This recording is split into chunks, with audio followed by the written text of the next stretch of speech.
Alors, on marche sur la tête, comment, parce que on est la risée du Maghreb, enfin en tout cas de l'Algérie. Comment un juge peut-il être aussi inconséquent d'un point de vue politique, au détriment de son pays? Je ne dis pas au détriment de la justice de notre entre-soi, mais notre pays sur la scène internationale. Le président Abdelmadjid Tebboune, dans une interview d'un de nos collègues ô combien apprécié, Pascal Hérault, semble presque dire que la raison pour laquelle il avait arrêté Boualem Sansal quand il a atterri à Alger en novembre dernier, c'est parce qu'il avait dîné avec Xavier Driancourt, l'ancien ambassadeur de France à Alger. Jusqu'à preuve du contraire, le droit de dîner en toute liberté est autorisé dans notre pays et un petit peu partout dans le monde.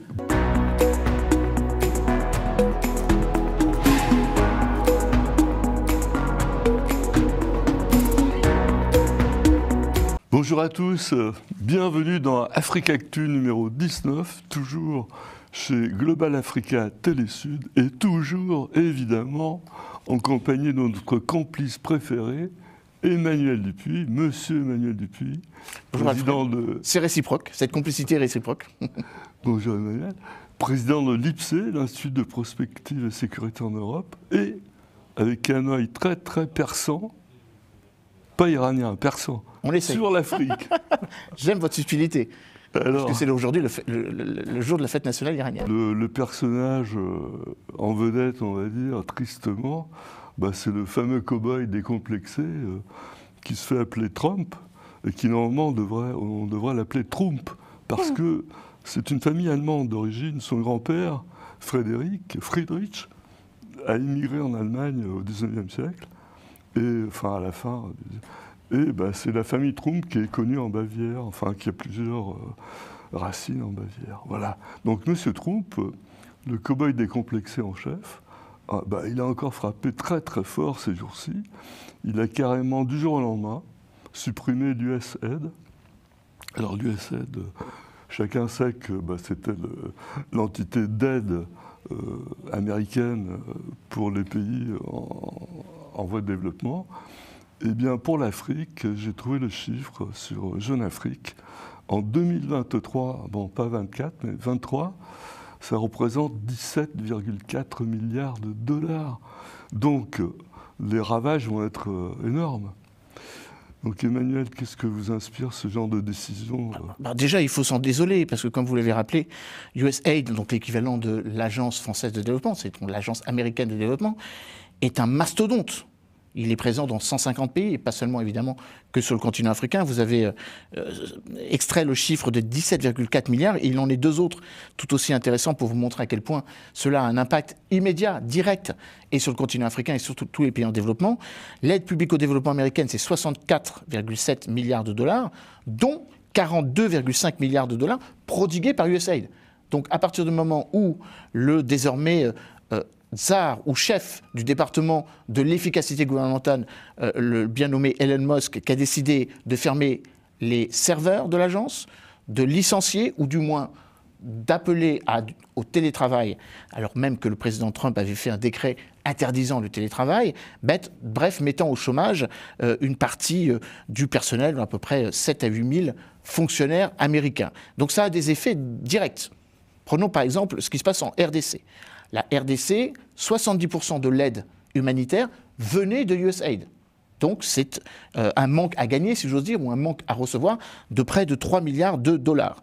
Si l'on prend les opérations dans lesquelles USAID était très actif, la lutte contre le paludisme, qui est enfin éradiquée sur le continent africain, est désormais terminée en Ouganda. La lutte contre le sida, 14% de la population sud-africaine, on y reviendra, là aussi, du jour au lendemain, plus de soutien face à ce fléau, et bien évidemment aussi en RDC, la mise à disposition des vaccins contre le MOX, qui est en train, le MPOX plutôt dit ainsi, qui est en train de ravager la totalité du pays, et plus particulièrement dans la zone où se déroulent les conflits, va avoir des conséquences. Alors c'est d'autant plus embêtant que l'aide publique au développement n'est qu'une partie des activités. Il y a aussi l'action humanitaire d'urgence. Pour lutter contre la famine dans le monde, le FMI évoque 33 hotspots, 33 lieux où où les populations vivent des situations de famine aiguë. 25 sont sur le continent africain. À partir du moment où les États-Unis avaient précédé, enfin l'administration Trump, en 3 semaines, avait non seulement fermé USAID, mais décidé d'abroger son financement de l'Organisation mondiale de la santé, quelques 1 000 milliards de dollars, 968 millions, précisément, 1 milliard, pardon, de dollars, pas 1 000 milliards, 1 milliard de dollars.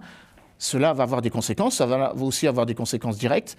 Par exemple, dans la lutte contre la pandémie, enfin les pandémies, en l'occurrence, puisque non seulement la fermeture de l'OMS est actée, mais le financement américain pour la fabrication de vaccins contre les grippes et contre la Covid est aussi abrogé.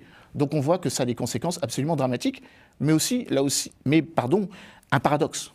Joe Foltz, qui devrait être appelé à occuper des fonctions ô combien importantes pour la nouvelle administration américaine, la direction Afrique du Conseil national de sécurité, et pourtant un cadre de USAID. Il a fait toute sa carrière à USAID. Donc on a du mal à comprendre la logique, la rationalité de cette décision qui met les États-Unis en porte-à-faux, car sur les 10 pays les plus actifs dans lesquels USAID avait mis son dévolu ou avait mis ses activités, 6 se situent en Afrique. L'Éthiopie, la République démocratique du Congo, le Nigeria, l'Ouganda, le Soudan du Sud et l'Afrique du Sud, comme je l'ai évoqué précédemment. Oui, justement, c'était un peu ma question. Rationnellement, en tout cas, on n'arrive pas à imaginer comment les buts que Trump espère atteindre avec ce genre de décision, mais de folie, quoi. Parce qu'il y a quand même, pardon, mais je veux dire sans faire de la politique, mais on est quand même dans un monde en commun, comme dirait Rémi Rioux de l'AfD. Alors même si on ne partage pas tout, mais enfin, chacun est au courant de ce qui se passe partout. Chacun qui veut bien, on sait très bien les pays d'Afrique en famine, comme le Soudan par exemple.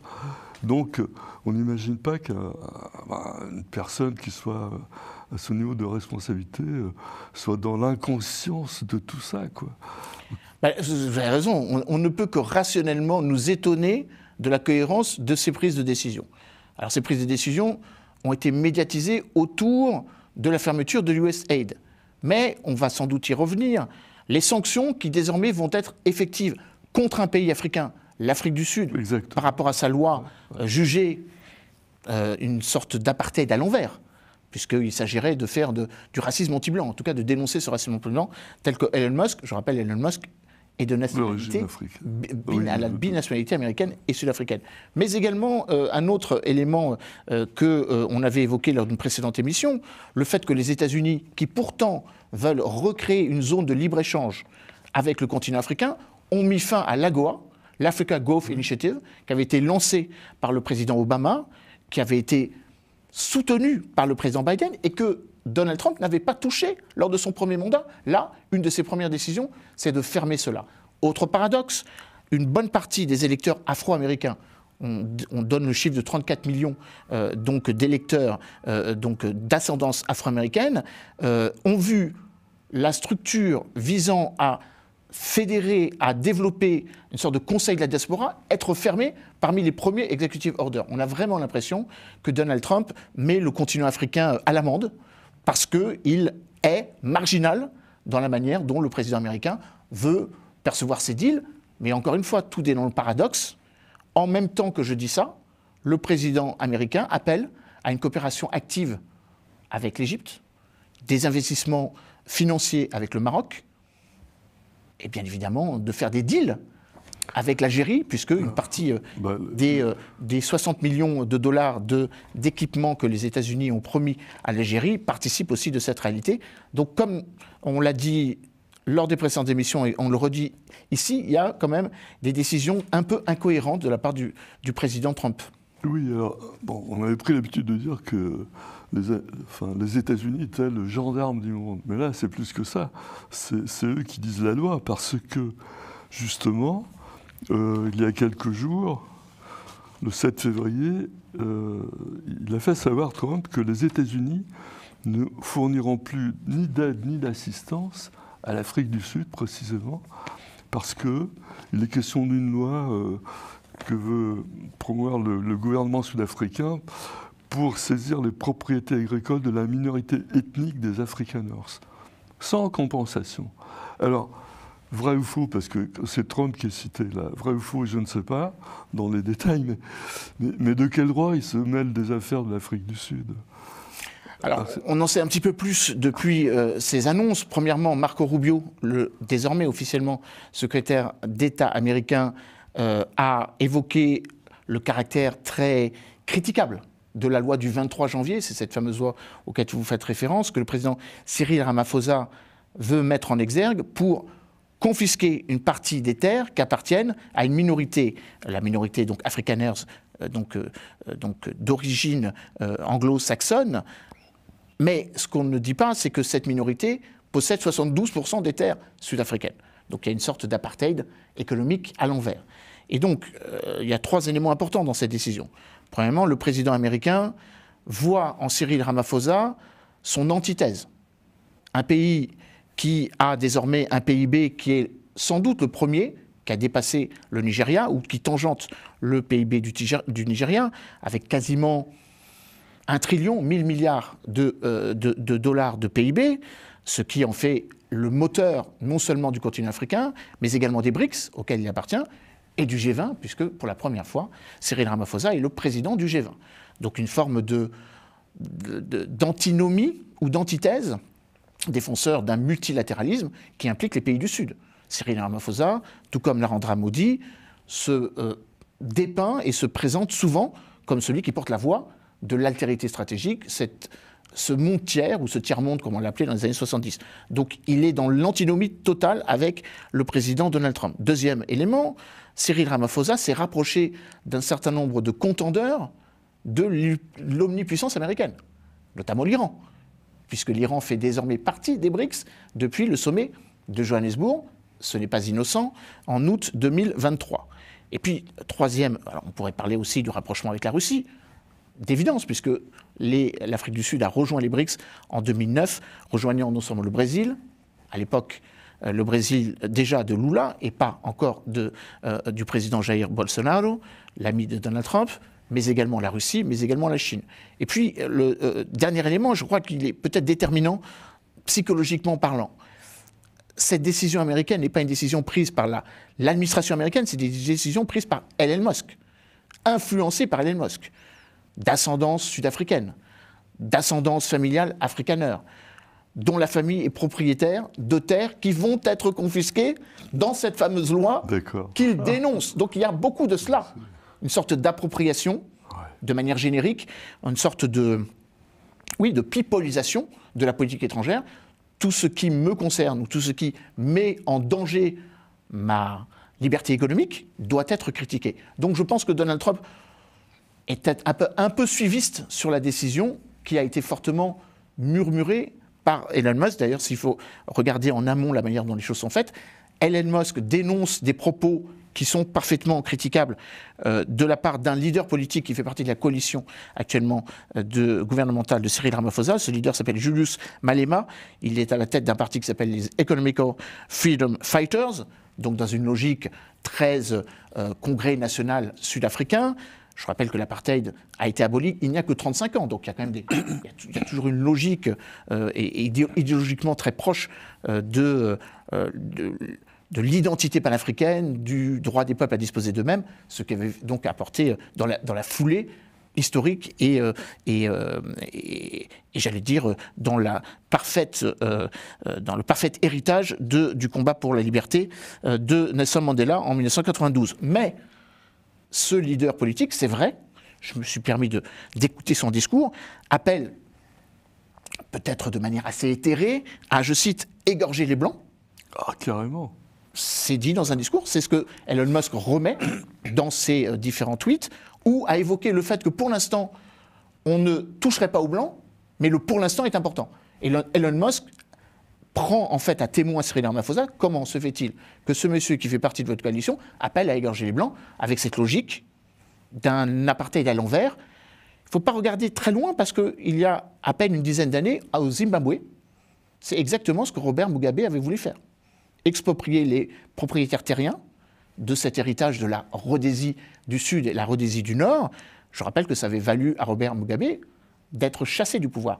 Peut-être y a-t-il aussi de la part d'Elon Musk la volonté d'un regime change qui ferait qu'en Afrique du Sud, on aurait un responsable politique peut-être plus docile, ou en tout cas moins non-occidental, je ne dis pas anti-occidental, non-occidental et plus proche de ce que les États-Unis cherchent sur le continent africain, des partenaires économiques.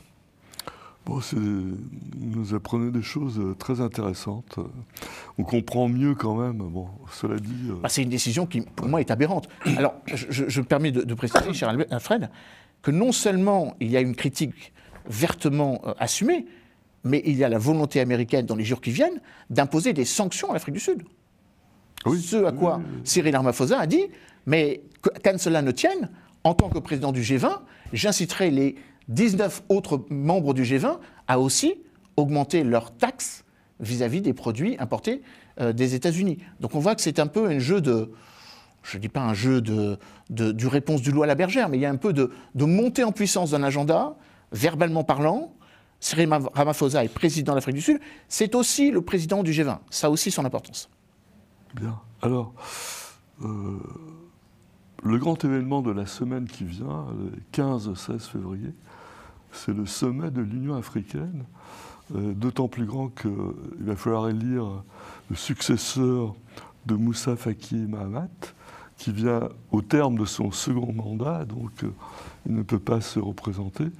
Et là, j'ai trouvé la citation d'un chercheur, je crois que j'ai trouvé ça dans Jeune Afrique, pour rendre hommage à nos confrères, une citation du chercheur Paul Simon Andy, directeur régional de l'Institut d'études de sécurité pour l'Afrique de l'Est, ISS Africa, qu'il représente auprès de l'Union africaine. Alors qu'est-ce qu'il dit ?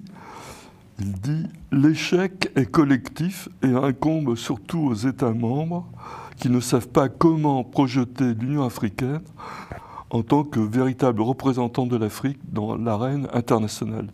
S'ils ont une vision, ils ne l'ont jamais partagée. » Donc je vais vous demander votre avis, Emmanuel, mais je vous annonce tout de suite, pour vous mettre à l'aise, qu'il y a 5 questions à ce sujet.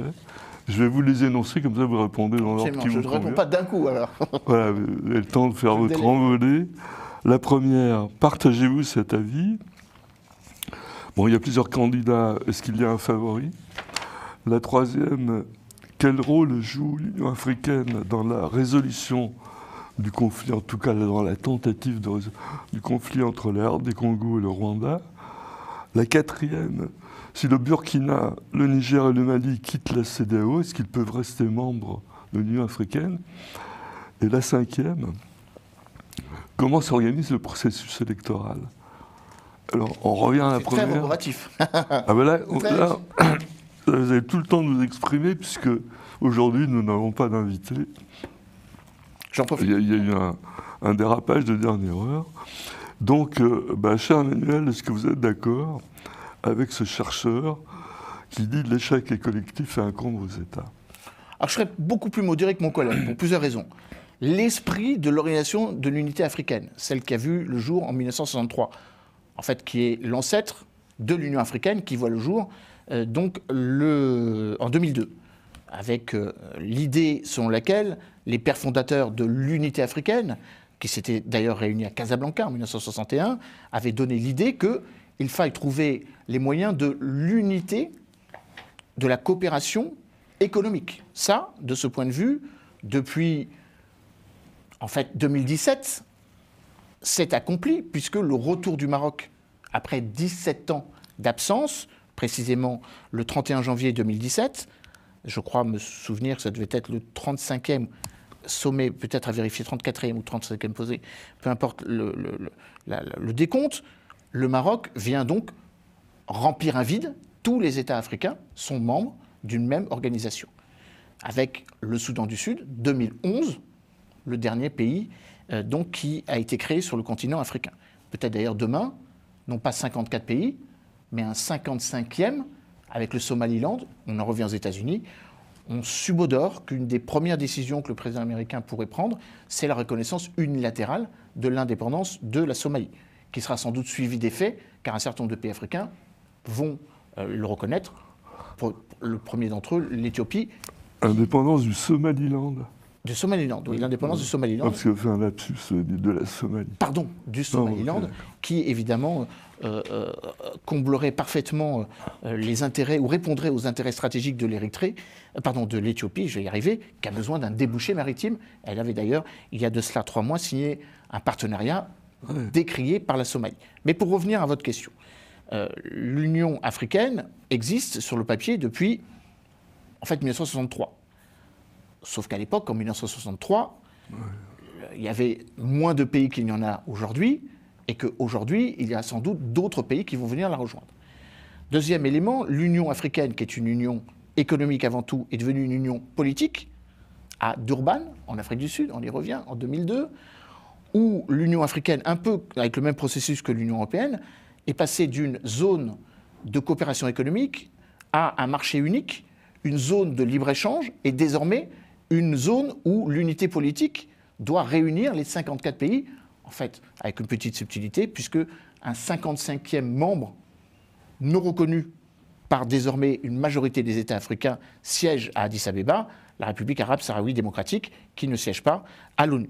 Mais désormais, l'avenir politique de l'Union africaine va de pair avec la zone continentale de libre-échange, puisque tous les pays l'ont voté, à l'exception de l'Érythrée, pas encore ratifié, je crois, on doit être à 46 ou 48, on vérifiera le chiffre, mais on est quasiment dans ce processus de mise en place d'un marché unique africain.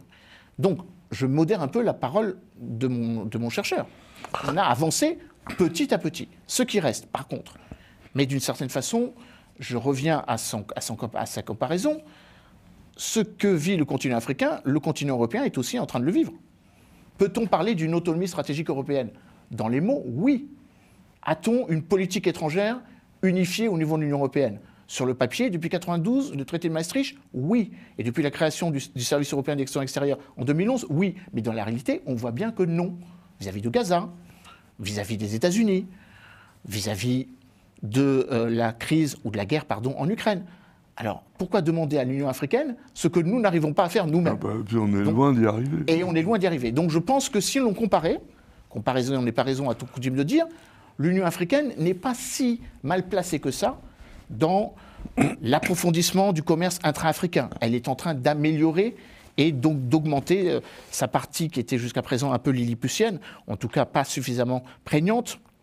On évoque souvent le chiffre de 12 à 14% d'intégration des économies africaines en comparaison des 70% par rapport à l'Union européenne. Ensuite, ce qui est important pour le continent africain, et on en revient à l'idée sur laquelle il faille exister sur la scène internationale, il faut que les économies africaines se renforcent. Pour que le continent africain ait sa voix dans le concert des nations, il faut que le PIB africain, le PIB du continent africain, augmente. Or, jusqu'à présent, aucune économie ne dépassait le millier de milliards d'euros. Or, désormais, quasiment 3 pays peuvent y prétendre. On peut jouer sur les ordres, parce que les calculs se font de manière un peu séquencée. L'Afrique du Sud, le Nigeria et l'Égypte sont quasiment au même niveau de PIB, disons entre 700 et 800 milliards d'euros, ou 1000 milliards d'euros, comme l'on dit, que c'est désormais le cas avec l'Afrique du Sud. Mais sans oublier que finalement, seulement 10 pays, on y rajoute le Maroc, on y rajoute l'Algérie, on y rajoute l'Éthiopie, on y rajoute le Kenya, et évidemment, en y associant donc de nouveau l'Égypte, l'Afrique du Sud, pardon, et le Nigeria, auquel on peut rajouter l'Angola, représente 60% des PIB africains. Donc il y a sans doute 2 Afriques, là on peut le dire ainsi. L'Afrique qui est sortie un peu du trou et de la nasse, et puis les autres qui sont encore à extraire de ce même fossé. Autre élément important, le continent africain doit exister dans la gouvernance mondiale s'il joue parfaitement son rôle. Or, la contribution des pays africains au fonctionnement de l'ONU est lilliputienne, parce qu'elle ne représente pas plus de 0,5% des contributions financières de l'ONU. Donc comment peut-on incarner une gouvernance mondiale si on ne joue pas son rôle? Puis c'est l'Europe qui finance l'Union africaine. Et c'est l'Union européenne qui finance l'Union africaine, et c'est la Chine qui a fabriqué les locaux de l'Union africaine. Oui. Tout comme la Chine est en train de fabriquer le nouveau Caire à 90%, la nouvelle capitale qui va remplacer le Caire. Donc, il faut évidemment faire la part des choses et aller dans ces deux sens, mais pour abonder, là pour le coup, avec le chercheur, il y a sans doute un élément sur lequel il a raison, alors même que les États africains redécouvrent à juste titre leur souveraineté, leur volonté d'appropriation du principe régalien de la force, veulent africaniser leurs outils militaires, il a fallu attendre 2016 pour qu'il y ait une capacité africaine de réaction immédiate aux crises. Il a fallu attendre la moitié des années 90 pour que les forces régionales, les 5 régions, se dotent de capacités militaires. Et encore, elles n'ont été finalement utilisées à bon escient, les Comores, qu'au Libéria et au Sierra Leone, dans les années 90-92. Elles ne l'ont pas été au Mali, elles ne l'ont pas été en République centrafricaine, et elles ne le sont pas, peut-être qu'on va y revenir, en RDC. Donc effectivement, là, je suis d'accord avec mon collègue, il y a effectivement encore une marge de manœuvre, une marge de progression, pour que l'Afrique puisse littéralement s'approprier sa propre sécurité, s'identifier sur les schémas, sur la chaîne de valeur mondiale, enfin les chaînes de développement économique mondiaux, mais le verre étant à moitié plein, désormais il convient de partir du principe que ce qui est bon pour le développement du continent européen participe au développement du continent africain et vice-versa. On y rajoute aussi que le continent africain est lié non seulement à l'Europe, mais aussi à l'Asie occidentale, par le Golfe Persique, et que là aussi c'est une manière peut-être d'envisager des futurs développements économiques accélérés par la proximité avec les pays du Golfe. Oui, alors les Africains souvent voient l'Europe comme une entité en soi, on dirait presque au sens philosophique. Alors nous qui vivons l'Europe au jour le jour, on voit bien les difficultés de se mettre d'accord. Alors, moi juste, il y a beaucoup de concurrence entre pays européens vis-à-vis du continent africain. Ah oui. Mais je rajoute que la manière sublimée, assez éthérée de l'attractivité européenne va sans doute diminuer au profit de la nouvelle Europe que constituent les pays du Golfe Persique. Car c'est là où de plus en plus de migrations circulaires, de mobilité intelligente vont se faire, où, et on le voit à travers la formation des universités des pays du Golfe qui s'installent sur le continent africain, l'apport, peut-être certains diront le pillage, déguisé, mais d'une certaine façon, la manière dont un certain nombre de pays, les Émirats arabes unis, le Qatar, l'Arabie saoudite, s'intéressent à leur occidentalité qu'est le continent africain, va participer aussi d'un développement que nous ne pouvons pas seulement vivre de manière exclusive. L'avenir du continent africain, ce n'est pas l'Europe, et l'Europe n'a pas l'exclusivité, l'apanage de sa profondeur stratégique qu'à travers le continent africain. Ah ouais, je suis d'accord avec vous, Emmanuel. Je pense qu'il y a une triangulation à construire entre l'Europe, le Golfe et l'Afrique. Mais c'est en train de se faire. Hein. Ben oui. Mais... La plupart d'ailleurs des entreprises, maintenant, ont des directions qui sont à la fois des directions Afrique et Moyen-Orient. Alors, la deuxième question, c'est est-ce qu'il y a un favori? Les 3 candidats, alors bon, donc c'est l'Afrique de l'Est, puisque, enfin, vous l'expliquerez après, mais... Le Kenyan Raila Odinga, le Malgache Richard Randriamandrato. C'est toujours compliqué à prendre un Malgache. Et le Djiboutien Mahamoud Ali Youssouf. Alors c'est facile. Mais donc, est-ce qu'il y a un favori? Alors, on va commencer par le dernier. Ouais. Mahamoud Ali Youssouf, non seulement parce qu'il est ministre des Affaires étrangères du Djibouti, pays qui tient à cœur de beaucoup de Français, mais parce qu'il fut ici le premier à venir évoquer cette perspective, quand je dis ici, dans les locaux de Global Africa. D'ailleurs, l'actuel ministre des Affaires étrangères du Djibouti répète que c'est ici qu'il a lancé sa campagne. Donc, je dirais que j'avais moins un favori, ce serait Mahamoud Ali Youssouf. Mais également, mais bien sûr, vous avez rappelé l'ancien président du Kenya, Raila Odinga, l'ancien ministre des Affaires étrangères malgache, Richard Randriamandrato, sont des candidats sérieux. En tout cas, il y a une certitude, c'est qu'au-delà des processus complexe d'élection. Pour faire simple, on change de continent, enfin on change de partie, de sous-région. Moussa Mahamat Faki, comme son nom l'indique, était un ancien ministre des Affaires étrangères du Tchad. Il avait comme vice-président, c'est important dans le nouveau dispositif, Thomas Kwesi Kwartli, qui est l'ancien ministre des Affaires étrangères du Ghana. Donc c'est-à-dire que l'Afrique centrale et l'Afrique de l'Ouest avaient la maîtrise, depuis maintenant à peu près une dizaine d'années, de la gouvernance africaine, enfin la gouvernance continentale. Désormais, c'est au tour de l'Afrique australe et de l'Afrique de l'Est. Donc ça, c'est un élément important. Ça veut dire que l'on va peut-être défrancophiliser, si je puis m'exprimer ainsi, l'agenda. Djibouti malgache, s'il y en a un des deux qui gagne, on est bon. Alors, espérons que ce soit le Djiboutien ou le malgache. Il se peut que ce soit le Kényan, qui est peut-être un peu plus loin que une certaine forme de proximité avec la France. Mais cela a son importance, car si un des trois gagne, forcément, ils vont gagner. Quel sera le vice-président? Car s'il y a un président, enfin un président de la Commission qui est francophone, il n'est pas forcément dit que son vice-président soit francophone, et vice-versa. Donc ça, c'est les éléments d'équilibre qui sont assez importants. Ensuite, ce qui est aussi important, c'est qu'on élit, comme pour la Commission européenne, en faisant le parallèle avec Ursula von der Leyen et ses 26 commissaires, 9 autres commissaires. Et donc, parmi ces 9 commissaires, un président et un vice-président et 8 commissaires, qui ont chacun un portefeuille. Et c'est ça qui est important. Parce qu'on est presque à oublier que le président de la Commission, ce n'est pas lui qui dirige, c'est son collège des commissaires qui dirige. Paix et sécurité, affaires politiques, infrastructures et énergie, développement humain, sciences et techniques, commerce et industrie, économie rurale et agricole, affaires économiques. Ce sont quand même des éléments, des briques constitutives de la future puissance africaine. Prenons paix et sécurité.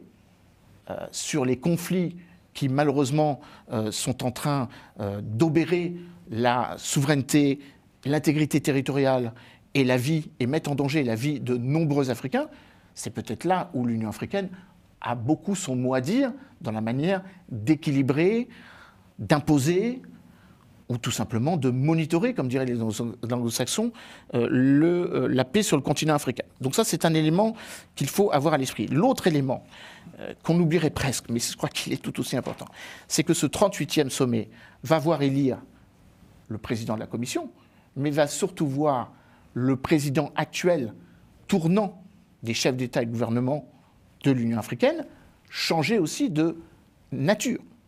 Jusqu'à présent, par défaut, on s'en souvient, l'année dernière, ni le Maroc ni l'Algérie, finalement, ne pouvaient prétendre au poste pour qu'il n'y ait pas une opposition frontale. Qu'a-t-on fait?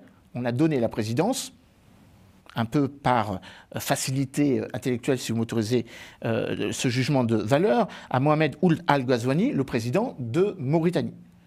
Là, le futur président de l'Union africaine, c'est le président de l'Angola, João Lourenço, déterminant pour 3 facteurs.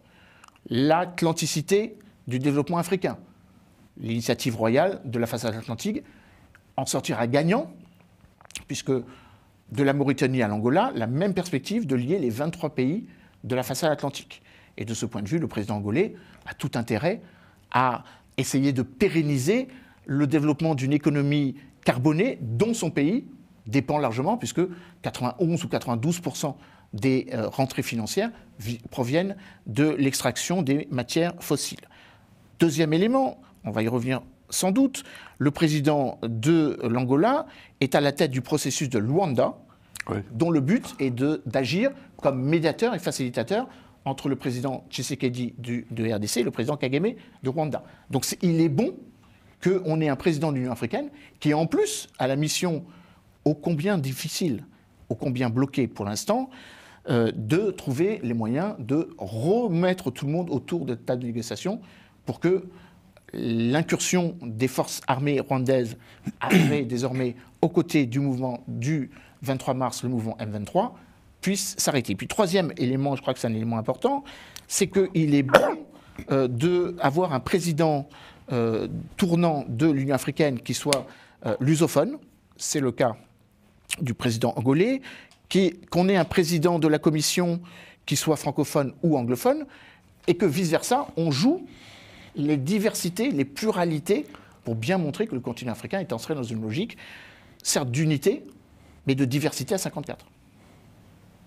Alors, comment s'organise l'élection d'un point de vue formellement? Donc là, c'est le tour de l'Afrique de l'Est, oui, mais... Ah ben, il faut qu'il y ait consensus, déjà.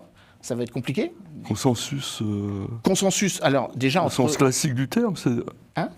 Au sens classique, c'est-à-dire l'unanimité?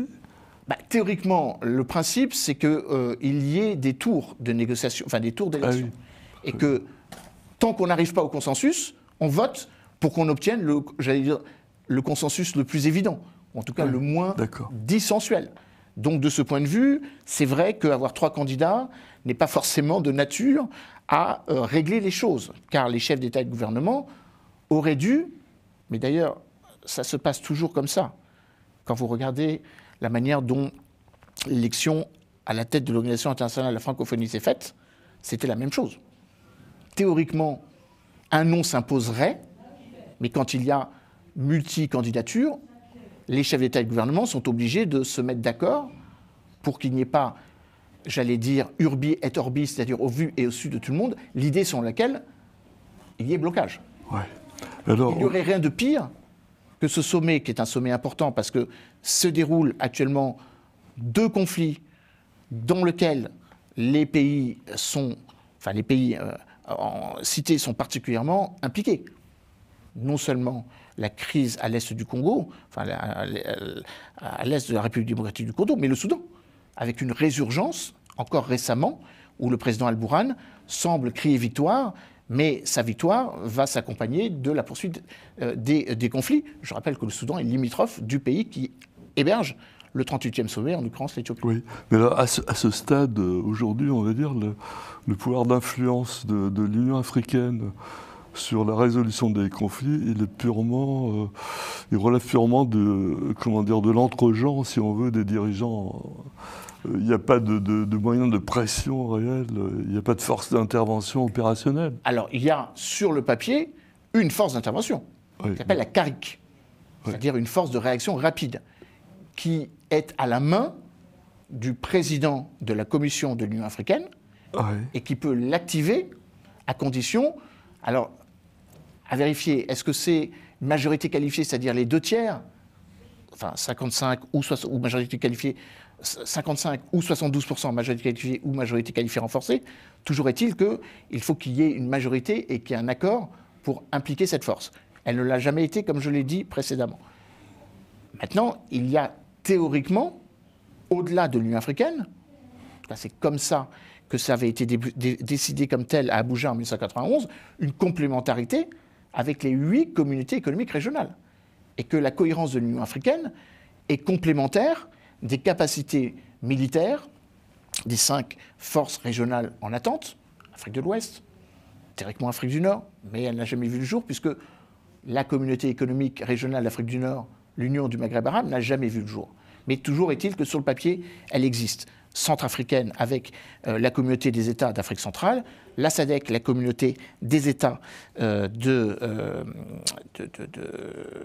communauté de développement de l'Afrique australe, et j'en oublie une, et l'IGAD, qui est la communauté des États de développement de la Corne de l'Afrique. Donc théoriquement, l'Union africaine n'est pas dépourvue d'outils militaires ou d'outils dont la capacité peuvent être mises en exergue. C'est ce qu'on appelle l'architecture africaine de paix et de sécurité qui avait été définie à Durban en 2002. Sur le papier, je vous l'accorde, il faut remonter aux guerres civiles en Sierra Leone et au Libéria. Pour qu'elles soient activées, on pourrait aussi prendre l'exemple de la succession en Gambie en 2018, mais je vous l'accorde, c'est un peu effectivement de la coupe aux lèvres, comme on dit, c'est-à-dire très loin de la réalité. D'accord. Alors, une dernière question un peu sur cette problématique de la guerre et de la paix. Après, on passera à autre chose. Mais le Niger, le Burkina et le Mali ont annoncé, il y a déjà une quinzaine de jours, de vouloir créer une armée commune. Et depuis, il y a eu des réactions. C'est un sujet qu'on n'avait pas eu le temps de traiter la dernière fois. Il y a eu des réactions, par exemple, de la Guinée, le Tchad, le Ghana, et puis qui disent que le Sénégal. Togo, Robert Dussey, le Sénégal, j'ai raté, vous allez nous expliquer, qui se disent assez intéressés pour une éventuelle contribution à cette hypothèse, mais aussi, enfin, il y a une autre question en tiroir, c'est que cette alliance du Sahel, qu'on disait un peu baroque, un peu destinée à l'échec, elle semble s'installer dans la durée et attirer d'autres pays. Alors, je pense même qu'on peut même grossir un peu plus le trait. La CEDEAO est en train de s'atrophier, est en train finalement de se réduire en légitimité, en efficacité, alors même que l'AES, on peut évidemment porter un regard critique, et on doit, par rapport au régime non démocratique issu des coups d'État militaires en cascade, depuis 2020 jusqu'en 2023, depuis juillet 2023 pardon, au Niger, août 2023 au Gabon, finalement grossit en légitimité à mesure que la CEDEAO est critiquable ou est critiquée. La CEDEAO n'a pas su mettre en action opérationnelle la force régionale en attente dont elle dispose, les COMOG, qui aurait dû, parce que ça a été présenté lors de précédentes réunions de la CEDEAO, la Communauté économique des États d'Afrique de l'Ouest, menacer le régime de la junte militaire et du président Tchani, enfin du général Tchani à l'époque, au moment où le président Bazoum a été embastillé. Donc, on a une CEDEAO un peu amorphe, qui n'agit plus, et une AES, une Alliance des États du Sahel, qui crée un espace de libre circulation entre les trois pays, qui ont décidé de se doter d'un passeport commun entre les trois pays, qui veulent désormais battre leur propre monnaie et qui ont désormais une force de réaction commune forte de 5000 hommes, avec des pays qui, tout en restant dans la CEDEAO, le Togo, le Ghana, le Sénégal, d'une certaine façon, même s'ils ne sont pas dans la CEDEAO, la Mauritanie, ils ne le sont plus en tout cas depuis 2000, la Mauritanie et le Tchad, qui n'appartiennent pas à la même zone économique régionale, regardent avec beaucoup d'intérêt la manière d'associer ces pays enclavés par ailleurs et qui se cherchent des débouchés. Golfe de Guinée, Togo, Ghana, ou face à l'Atlantique de plein exercice, en l'occurrence dans une logique de coopération avec le Maroc et la Mauritanie. Donc, je crois qu'il faut peut-être moins opposer l'AES et la CEDEAO, mais comprendre que l'AES va au fur et à mesure agréger un certain nombre de pays qui vont vouloir être membres des deux. C'est le cas du Togo, c'est le cas du Ghana, peut-être demain de la Guinée, on n'a pas parlé de la Guinée, le coup d'État militaire qui a vu arriver Mamadou, le président. Oui, bon, le président. Voilà que le nom du président guinéen m'échappe. Là aussi, regarde avec beaucoup d'intérêt la manière dont les choses se produisent. Alors, est-ce que cela, juridiquement, est tenable? Selon la Mahamadi Doumbouya, le président donc, de Guinée. Théoriquement, si vous êtes membre de l'AES, vous ne pouvez plus être membre de la CEDEAO. Or, vous aurez constaté que la CEDEAO fait tout pour essayer d'éviter ou de retarder cet augure, en donnant encore 6 mois pour que les trois pays décident, en créant des caveats, c'est-à-dire des exceptions, et en se disant que rien n'est irrémédiable, voire même en nommant des missi dominici. Le président Bassirou Diomaye Faye, c'est pour ça que je parlais du Sénégal, qui a reçu comme mission, ou le président Tinubu du Nigérien, d'essayer de ramener ces trois pays au bercail de la CEDEAO. J'ai quand même le sentiment que la CEDEAO va peut-être sortir un peu exsangue et qu'un certain nombre de pays se poseront la question de savoir si, in fine, l'AES n'est pas plus dynamique que la CEDEAO. Je rappelle aussi que ces trois pays de l'AES sont toujours membres, même s'ils disent qu'ils vont battre monnaie, de l'Union économique monétaire ouest-africaine. Et que de ce point de vue-là, on n'est pas dans une logique de sanctions. La question pourrait se poser d'ailleurs de l'appartenance de ces trois pays à l'Union africaine. Car théoriquement, selon la charte, oui, c'est ce que... la charte je crois que c'était la charte de Lomé, créant l'Union africaine, donc en 1963, il est bien précisé qu'un pays qui est issu d'un coup d'État militaire ne peut plus faire partie, ou en tout cas est mis sous sanction, pas exclu. L'Union africaine n'exclut personne puisqu'elle regroupe la totalité des pays qui composent le continent africain. Par contre, il peut y avoir un renforcement des sanctions. Bon, Emmanuel, il nous reste 6 minutes. Déjà ? 1 heure qui passe vite. Hein. Ben oui, ça va très très vite. Une conversation on pourrait fluide. rester 1 heure de plus. Mais je crois qu'on J'aimerais, si vous voulez bien, on va zapper d'autres questions, mais terminer sur 2 questions franco-africaines, enfin franco-maghrébines plus exactement.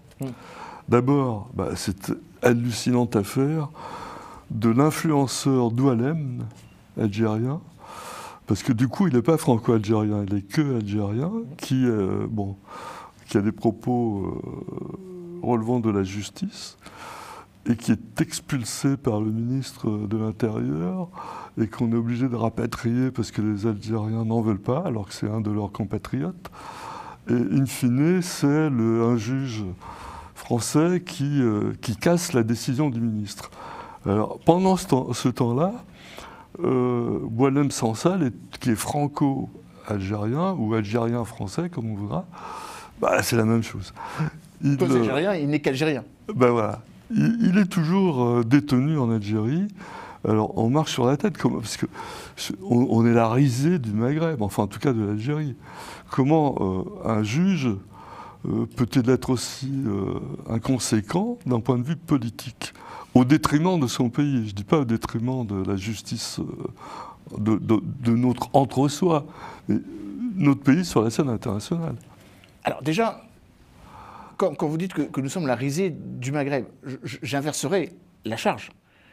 L'Algérie, par son caractère anachronique de la prise en compte de ce dossier, je rappelle que Boualem Sansal est arrêté selon un article, l'article 87 bis, qui est supposé porter atteinte à la sécurité nationale, alors que Boualem Sansal n'est pas le chef d'une organisation terroriste, ce n'est pas un narcotrafiquant, c'est un écrivain.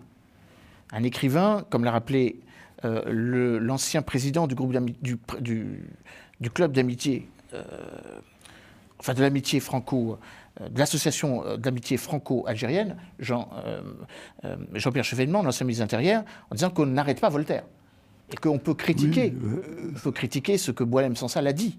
On a d'ailleurs fait une émission ici même avec un certain nombre d'acteurs du dossier. Il se trouve, pour que les choses soient claires, que moi je fais partie du comité de soutien de Boualem Sansal. Car en tant que libre penseur, j'estime que je chéris la liberté d'expression et que Boualem Sansal peut être critiquable sur bien des sujets, je ne le ferai pas, mais qu'il a le droit de dire ce qu'il veut. Et de déjeuner ou de dîner avec qui il veut. Je fais cet aparté parce que le président Abdelmadjid Tebboune, dans une interview d'un de nos collègues ô combien apprécié, Pascal Hérault, semble presque dire que la raison pour laquelle il avait arrêté Boualem Sansal quand il a atterri à Alger en novembre dernier, c'est parce qu'il avait dîné avec Xavier Driancourt, l'ancien ambassadeur de France à Alger. Jusqu'à preuve du contraire, le droit de dîner en toute liberté est autorisé dans notre pays et un petit peu partout dans le monde. Boualem a le droit de regarder votre assiette. Voilà, et Boualem Sansal a le droit de dire ce qu'il veut. Après tout, c'est sa liberté de citoyen et qui plus est effectivement citoyen franco-algérien.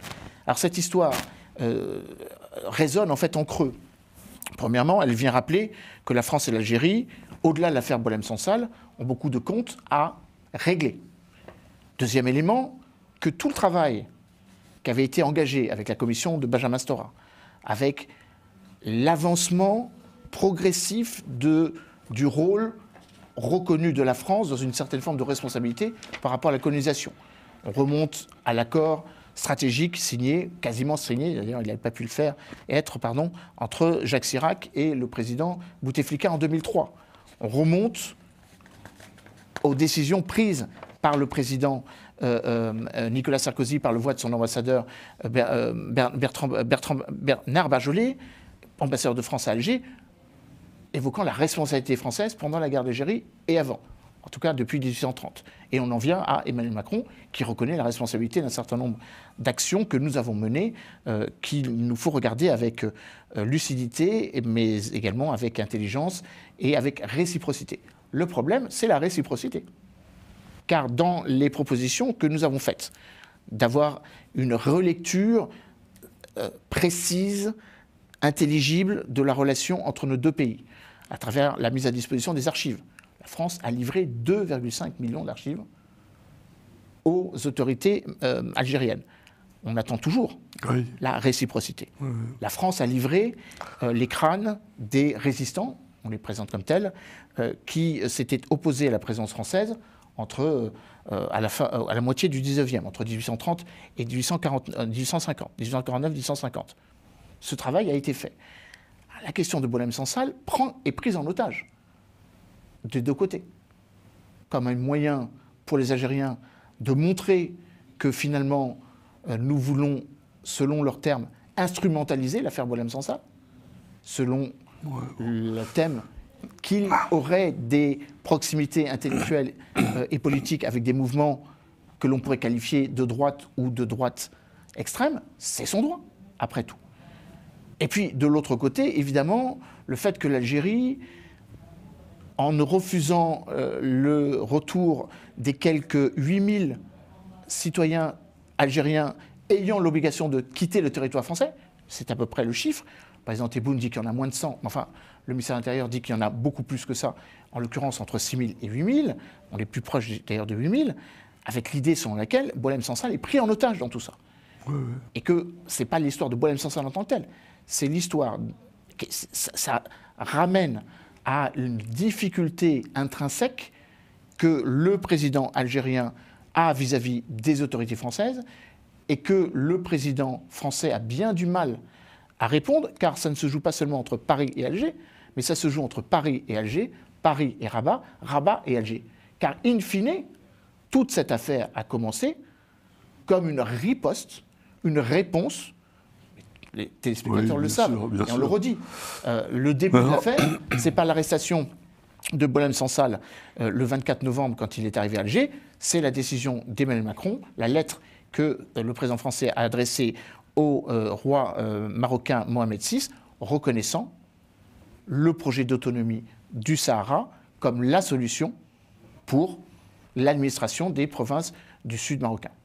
Bon, Emmanuel, je vais vous demander mission impossible, 1 minute, sur le fait que notre députée du Rassemblement national, Hélène Laporte, du Sud-Ouest, a été élue présidente de la commission d'amitié France-Maroc à l'Assemblée nationale, et son alter ego marocain, un socialiste de l'Union des forces populaires, Omar Hanan, a dit que ça ne le dérangeait pas. Aucun problème pour collaborer. Il a dit ça à Jeune Afrique. Alors, quel est votre commentaire rapide? Alors, très rapide. Premièrement, l'amitié entre la France et le Maroc ne se limite pas à un groupe d'amitié. Hélène Laporte est la présidente Rassemblement national du groupe d'amitié de l'Assemblée. Le président du groupe d'amitié au Sénat, Christian Cambon, est un républicain, j'allais dire plus démocrate, si vous m'autorisez l'expression. D'ailleurs, Gérard Larcher est là, à l'heure où nous parlons, à l'aune d'un déplacement historique où il va se rendre dans les provinces du Sud. Deuxième élément, Hélène Laporte est présidente du Rassemblement national, la première vice-présidente est LFI. Donc, il y a une certaine forme d'équilibre. Le groupe d'amitié France-Maroc est un des groupes d'amitié les plus importants. C'est d'ailleurs la raison pour laquelle il y a eu un enjeu. Il se trouve, c'est le règlement du Parlement. C'est comme ça, on n'y peut rien. La responsabilité en incombe à celui qui nous a mis dans cette situation, en l'occurrence le président de la République, que le premier groupe parlementaire, qu'est le Rassemblement national, avec quelques 143 avec les apparentés, a à sa disposition un certain nombre de groupes d'amitié dont il peut exhiber la présidence. Donc, a priori, ce n'est que réglementaire. Maintenant, la question a été réglée, puisque Samira Sitaï, l'ambassadrice du Maroc, a reçu Madame Laporte il y a quelque temps. On a vu les photos. Et qu'a priori, ce n'est pas parce qu'elle est du Rassemblement national qu'elle n'en est pas une ardente défenseur de l'amitié entre nos deux pays. Formidable. Pourvu que ça dure, comme disait Laetitia. On se retrouve dans 15 jours. Avec toujours autant de plaisir. À bientôt.